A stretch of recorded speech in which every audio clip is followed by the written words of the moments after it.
Today I am gonna show you how to install Gameloop and PUBG Mobile on your SSD drive.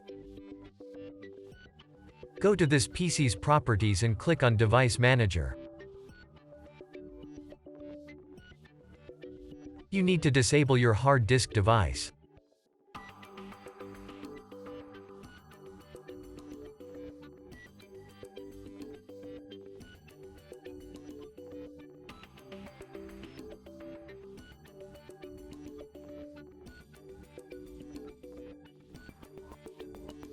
Now launch Gameloop Setup. Install the emulator.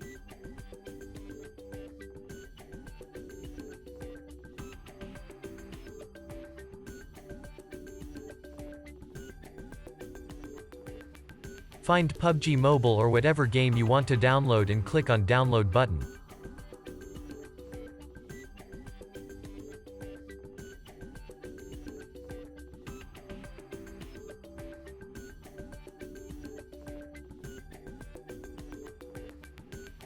Once the game is downloaded, you can enable hard disk drive.